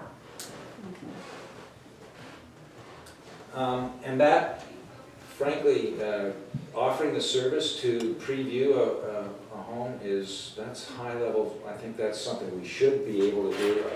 I prefer not to do, I prefer them to be with me to see it, but I see it as being that's a white glove service kind of showing ability to purchasers.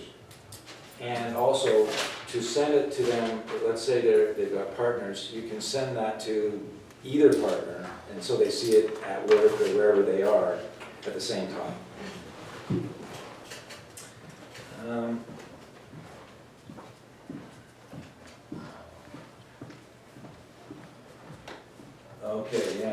check with your buyer to make sure they have earnest money ready if necessary. Yeah, that's an important element here.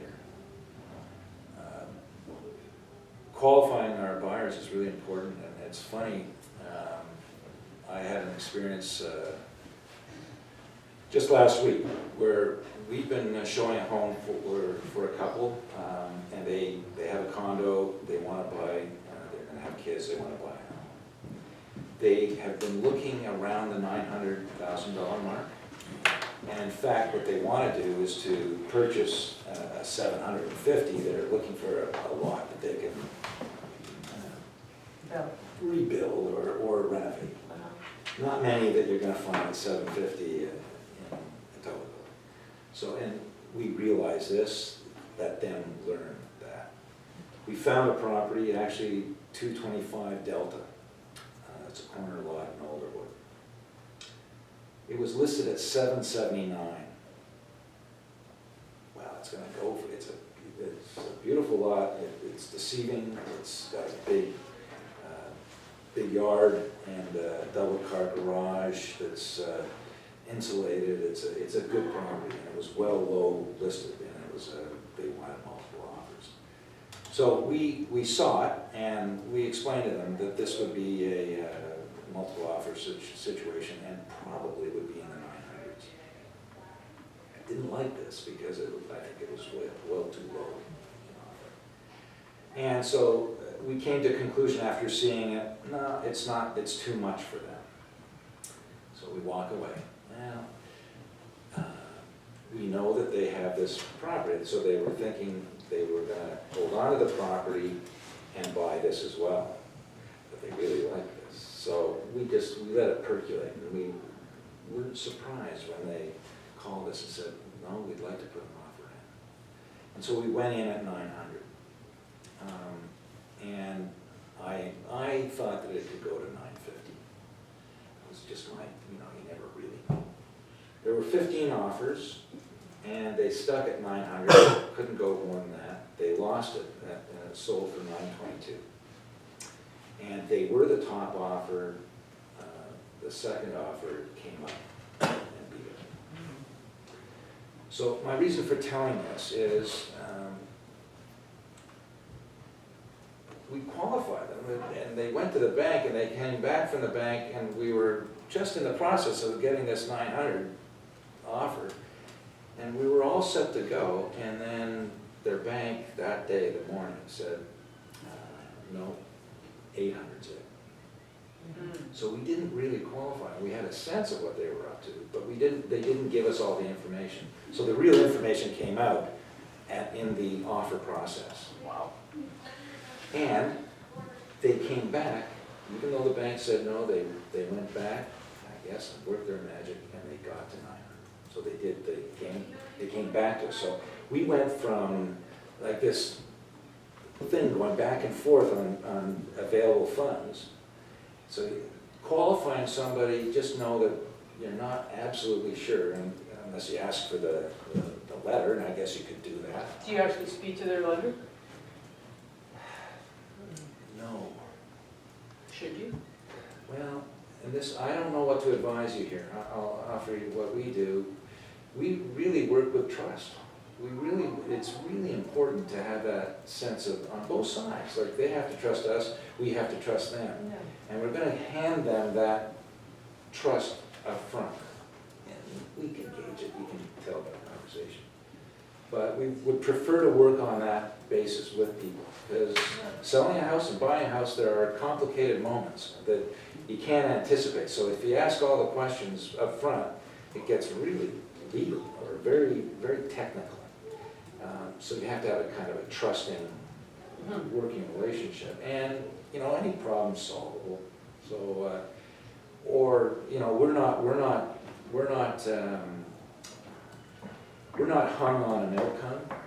We have an idea of what the outcome's going to be, and we're working towards the outcome. So, no, I don't prefer to check them on that. But it causes this trouble as well, because you know, the swing of having, not having, not having. I think most people are gonna be pretty honest that they're pretty approved for it. Like, I don't think they're gonna be wanting to waste their time either going out and looking at stuff that's not in That's the our price experience, range, that's our experience. right? So, Yeah. But it does show, and that's why. yeah. Preview the homes and eliminate any that do not meet their criteria.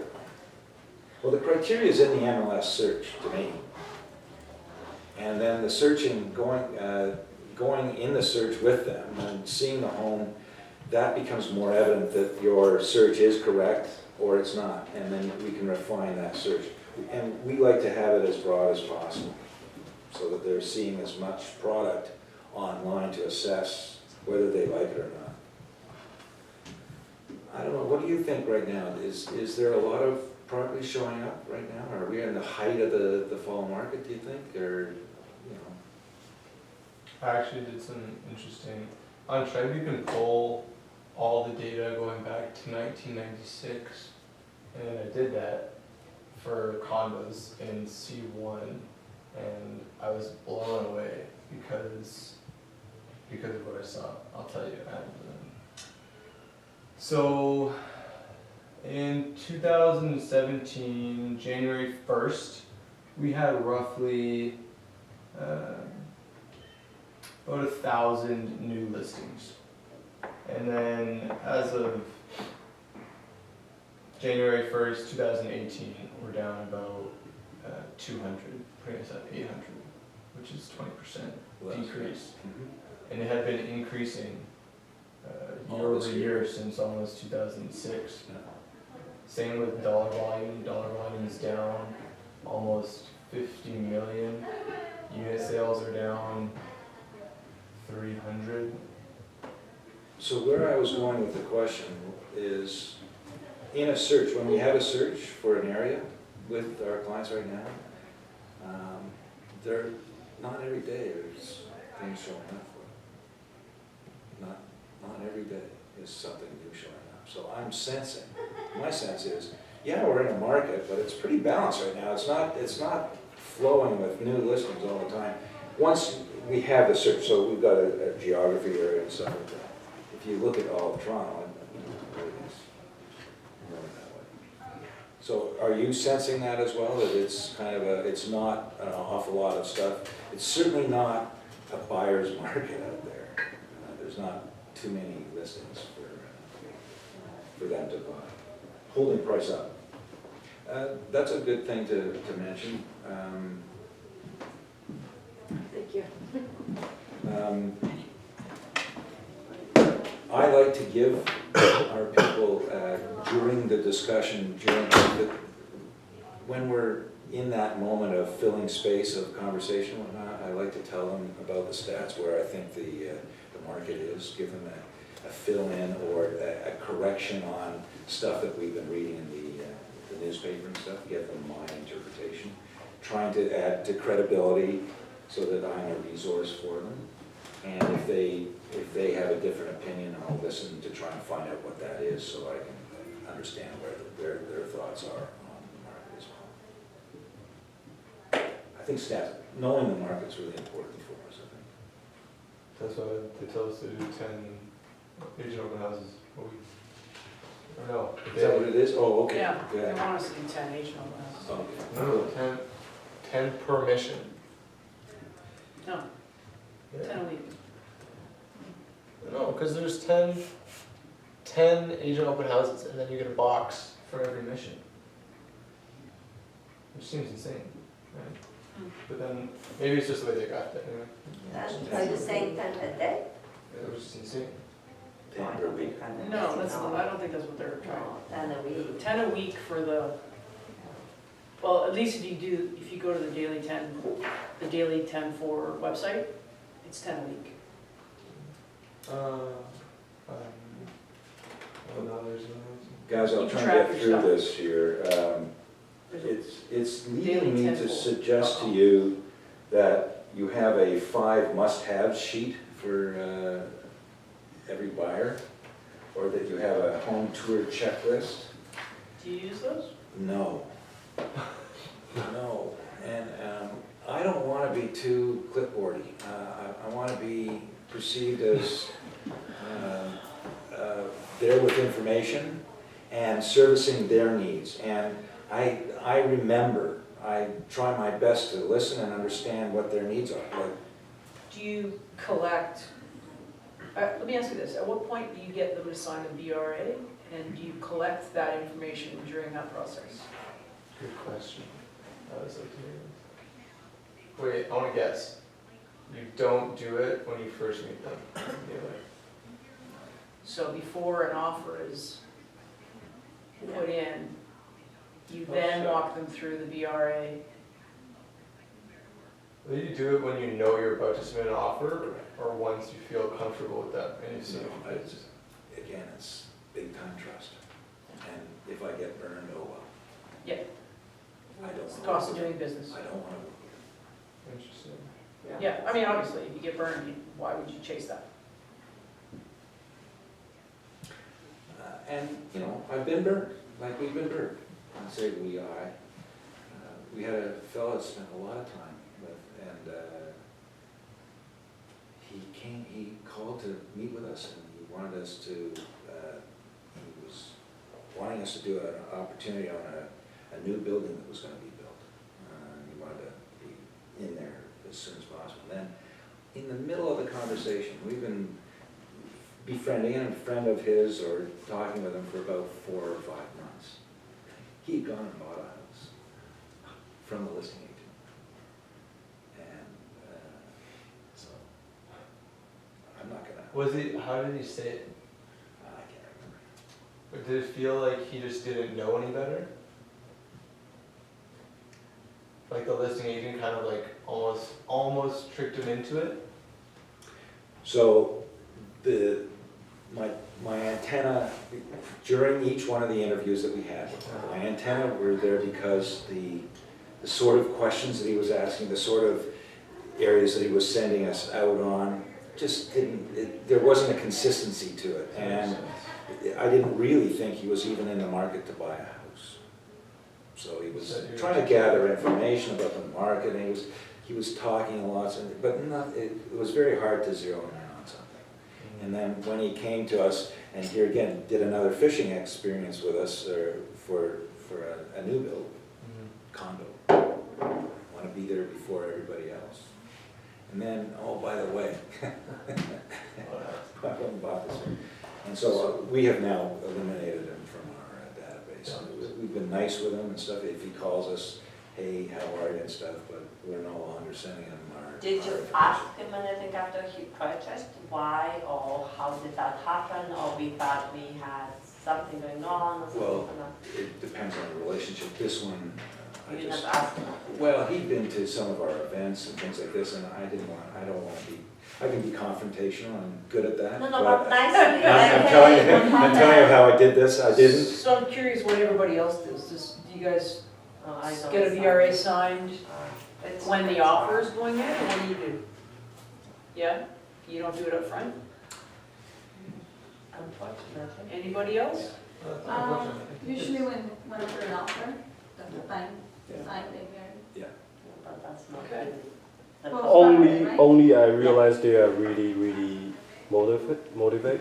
Like, If they're really motivated, Yeah, then you like sign one- right away? yeah, like one of the lister, she's not here, but she's really motivated. She even search on the apps to see the property for herself, and then I get her to sign right away. I have What about you people guys? sign before, like in the first meeting, like, okay, you wanna work with me, okay, fine, okay, so we're gonna sign the contract, okay, fine. And later as we go, we find out that we are not a good match, and I let them go. Yeah. Like, What about you It's a guys? waste What of do you guys time. do? Yeah, and sometimes you just give them to sign, they don't really know what they're signing, but they are signing there. I'll I be just honest find with that they you, get really overwhelmed when it's offer time. That's, It's you know, like, this is the reason. there's too many forms coming out. Yes, this is the Yeah, reason, that too. one of the And reasons that's the thing that I I don't like don't about do it. it. so we offer, we deal with DocuSign, Yeah, we do too. and yes, it is overwhelming. There's It's a- no explanation of anything. They're like, Yeah, so prior, I don't really want, I don't like talking about it because it's one of those things that I do, but I know that we should, by the rules of what we do. We should. Okay. And there's a reason for that, because it's more logistical or legal these days, and there are more problems afterwards. However, our experience is that relationship of trust is measurable as you go along. And you really, like I knew with this fellow that told me, I kind of knew he was going that route. And how bold. I just, oh well, we got burned, or Yeah. we didn't do a good enough job to have him phone us up right away to Yeah. when he was doing it. So shame on us. I just don't, I think what we're doing is so intimate in terms of the money that they spend on it. If we're so, it's a defensive way of going if you're having people sign things first. So we do it a little differently still. We bring them in, we meet with them, we get their needs and wants, we have a conversation, because it's a team dynamic. And then based on our early pre-qualification emails or phone calls, we know what they're looking for. Condo, 2-bedroom, whatever, this area. So we'll take them out and show them 2 or 3 places before they've signed.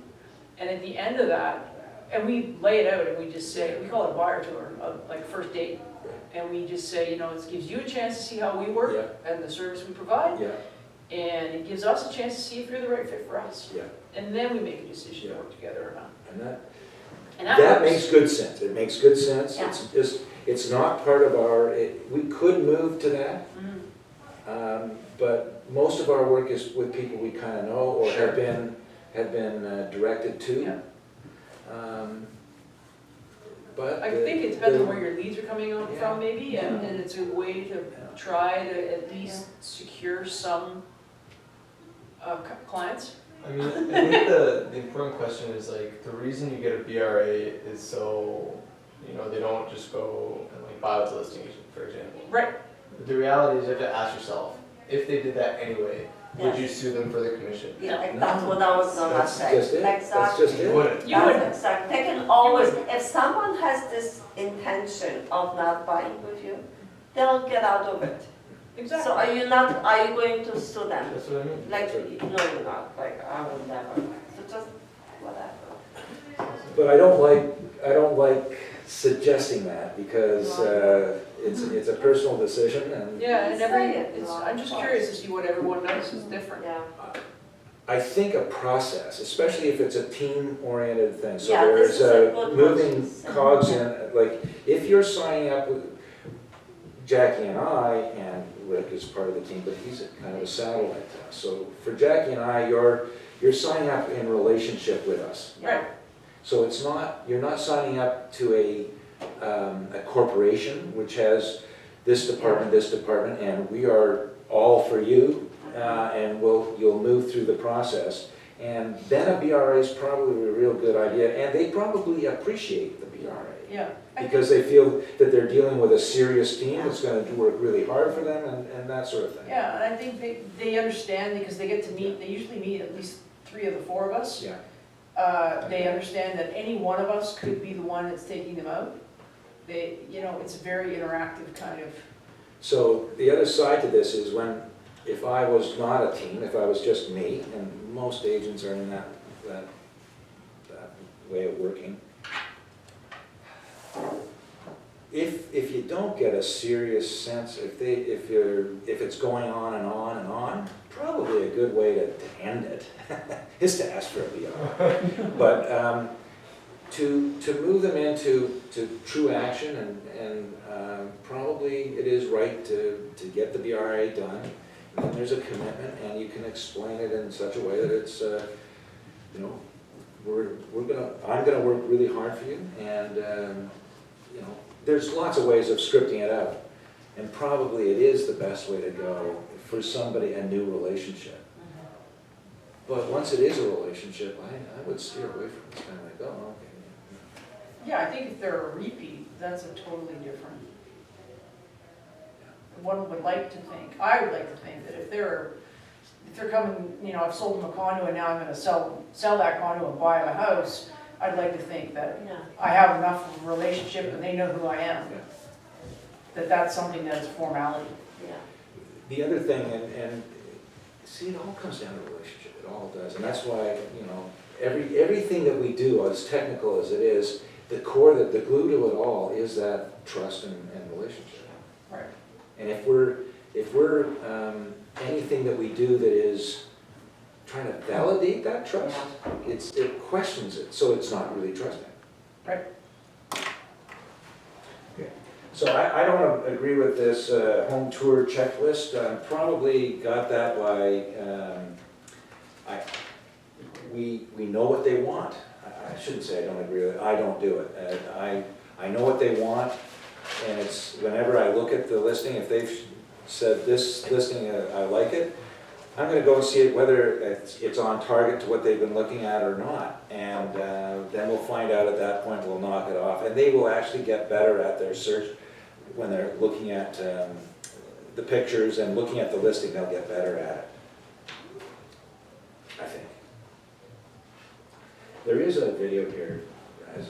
Let's see what I said that we want to look at. Let's look at it. This is Funnel the Favorite.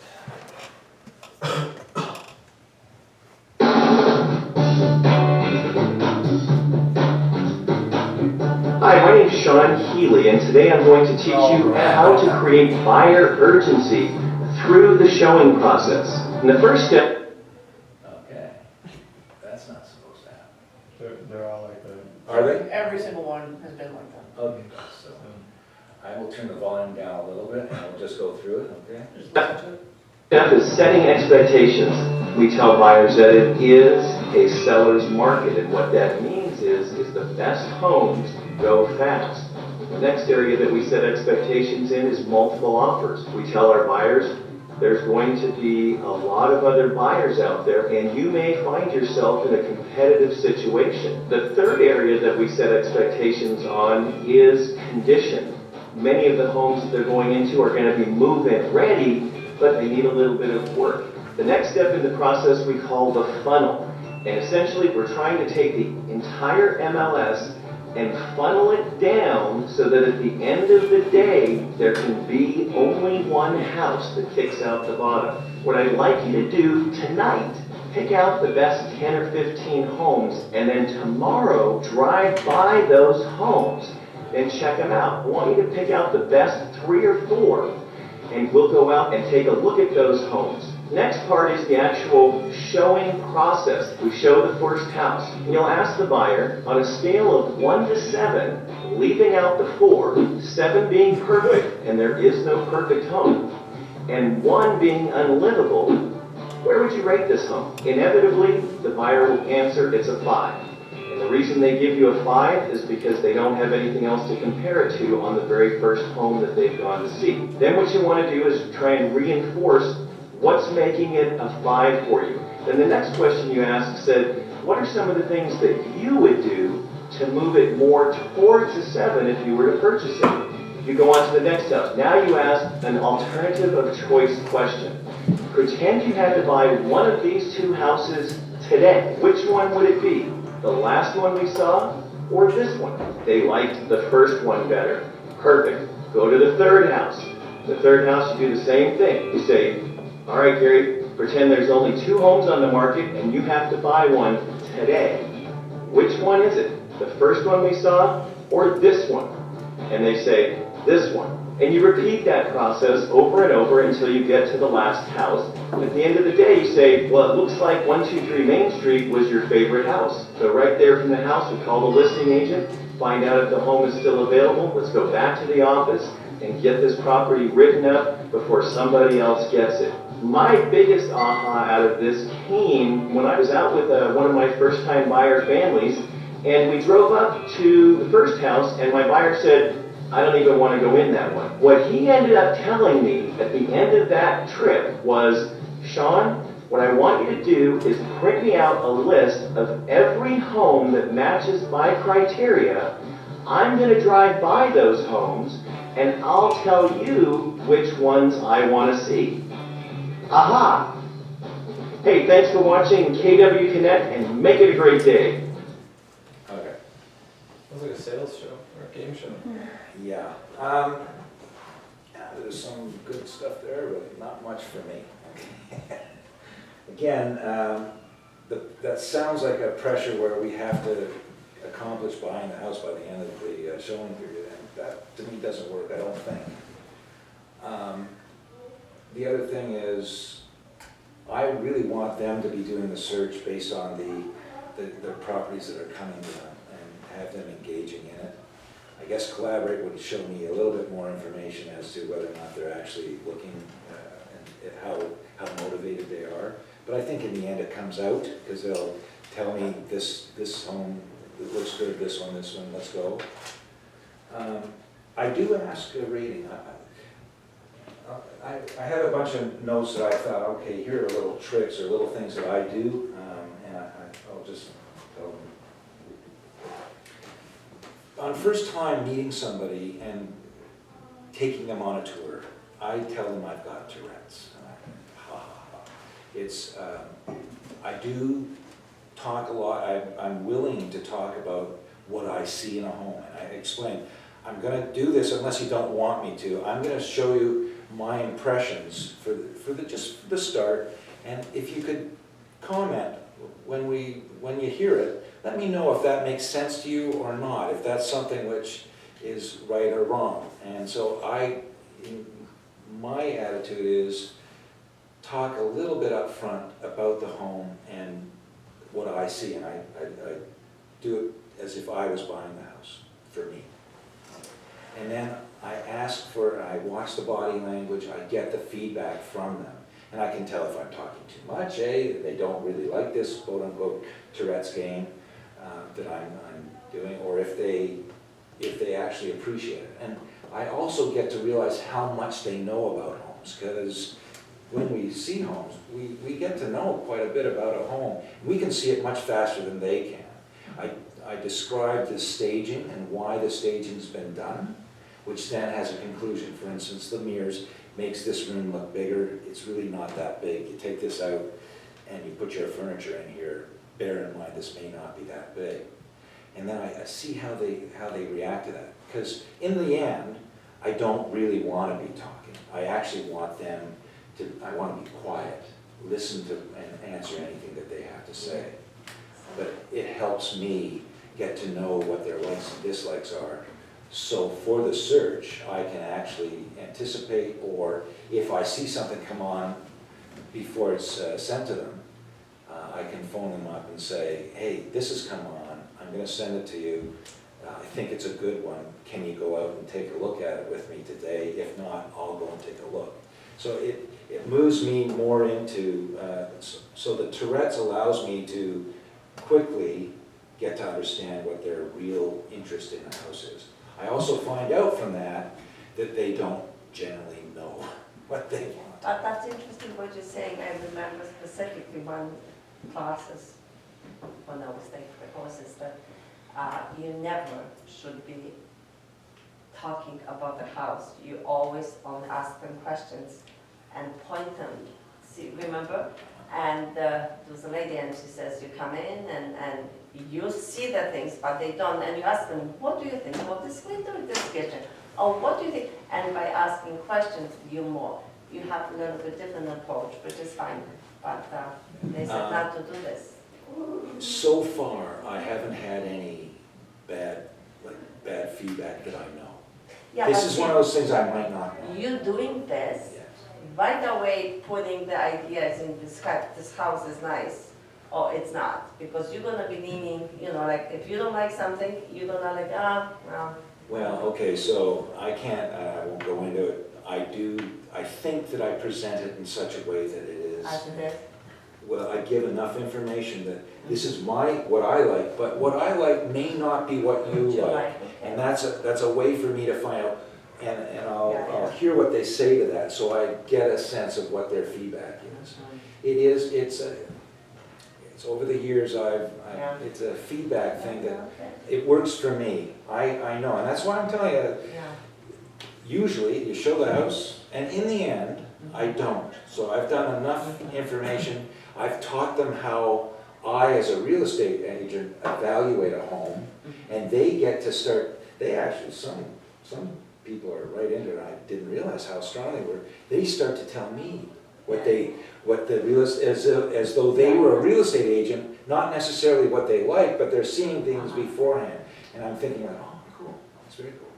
So my end objective is to not be talking, and to be able to, now the other thing is, and a fellow told me about this, and I don't know, don't discuss the house in a bad room. In a bedroom. In a No, bad room. room. Interesting. Oh, in a bedroom. So when you find, like, Yeah. again, you know whether you like, from Yeah.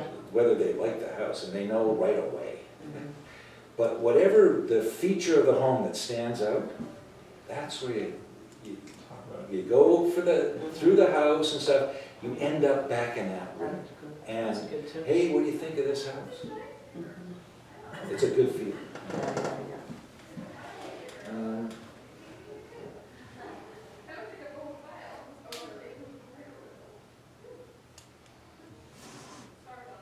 Oh, okay, well, always available, unavailable archives and public records, get to that information. Also, I never go in with too much information, but if they do like the house, I quickly follow up with all the information and in a detailed way.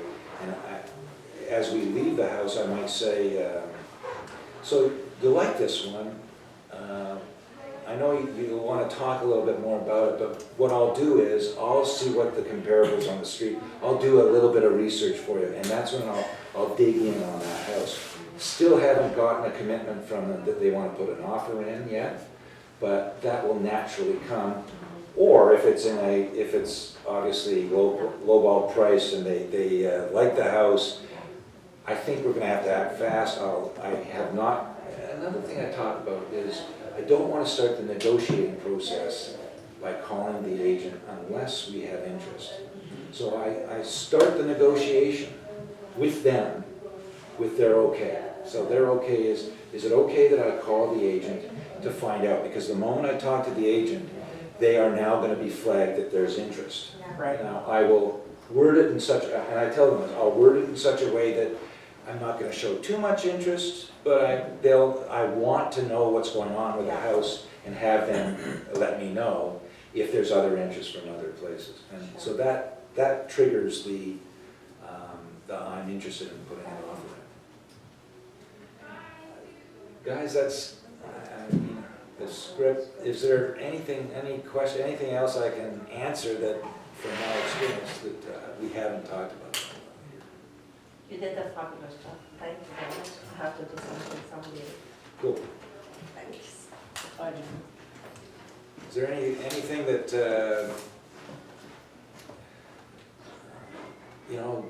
has you question or wonder what,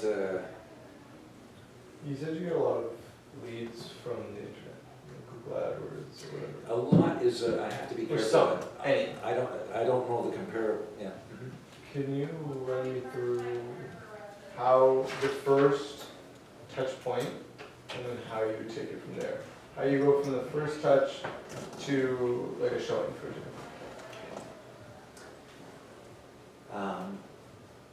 Generally, Jackie gets the call because she is the brand. I'm the wizard behind the curtain. She's Dorothy. Pardon me? She's Dorothy. And she's very, she's the business. Like in our relation, I'm the relationship. She is the business, and we're both business and we're both relationship. But that's her role. Is she can zero in quickly, and she can find out. She went through the Craig Proctor process, and she knows the scripts very well to identify whether or not this is a real opportunity. And so that funneling part, that moment, that first conversation, there's a scripting, there's a process, and I'll give you it. We have it, I'll give it to you. It's quite easy. So I don't know how much you know about your advertising process, but I know you have your website. Does your guy just drive traffic to the website? Or do you run No, specific it's- ads for like properties? It's Google. It's all generated from a Google search. So they're searching, they'll type us in. They'll type in They'll type in top something, agent, and then you just like do SEO to get yourself to the top. they search and they see and find our website. Okay. And the website is not glitzy. It's like a newspaper, it's got lots of information there, but it's pretty good information, I think. And it appeals to a large group of demographics, young and old. It's pretty neat that way. But, so we get the call. If we think it's worth working, Mhm. we'll meet. Let's sit down and go through stuff. We want to have the meeting Right, before we show a home, okay. generally. So it's generally, so we don't get them to sign the BRA. But you would meet them. I would like to meet them have and a find out the if conversation. it's gonna- Let's get the search going. Motivation, yeah. And the idea is to get the search. So, is that like a half an hour? What do you? Depends, again, the two of us will go, that's when we double team them, and Do you insist on a face-to-face, or would you do it by phone? we would do it by phone. Preferably to meet and to set up the search. Then we got it. Getting the search is, we got it. Interesting, okay. Everybody does it so differently, it's interesting. Oh, I was curious. And then we might lose them because it might, they might not really, what they want versus what they can afford, it might come that way. But generally, the process we're pretty good at, we preempt that, generally speaking. Mhm. But the meeting, get the search, send them a blast of all the stuff that's available based on their criteria, and they'll weed through that. And that might be that first 5 or 6. First tour. Yeah, the Usually. first tour where we're assessing and I'm doing the tourettes. And then it gets a little bit more. And you start to refine. That's right. And, that process, I've done it in 3 weeks where we've gotten to an offer, and I've done it in 6 months, and we have one person that we've been dealing with, it's probably 2 years, and we're still happy to have them in there, and it's we're not worried about it, we would prefer the sooner, but it's nice to have one that we're still, it feels like you always have business. That's good, I like it. On average, how many properties do people need to see, in your opinion? To get a buy? Yeah. 20? 20? 2 to 3 weeks. At least. And we do talk about that first place that they see. Could be the best. Sometimes it is, And, but they're not ready yet. no, they're not. Generally, they're not. And even though they've been searching online for a long time, they're just not ready. Miles from being ready. But we talk about that, and we set that up so that they're thinking about that. And then the second, third, and fourth, they're in their own mind really assessing, do I want to buy the house? Do I want to buy the house? Do I want to buy the house? And I do not, although I can get in people's head, and I try, little bits and pieces. I don't want it too much. They'll announce to me, or to Jackie, they'll announce, okay, we're gonna go in this direction. I don't want to, I do not want to feel that I'm pushing it at all. I think that's sales, I don't think people like it at all. I think you have to mirror match. I would want to agree with you that that's true, but some people are so indecisive, if you don't do anything, you'll never get anywhere. You need to still help some people come to, it's like with collaborate. Some people like to be the leader and sort of run the show, and some people are like, well, I'm paying you for a reason. Right? Why am I doing So it? assessing motivation is an art. It might be a science to it, I don't know, but it's an art. And that person that probably has shown up in the way that just the way they look at houses with you.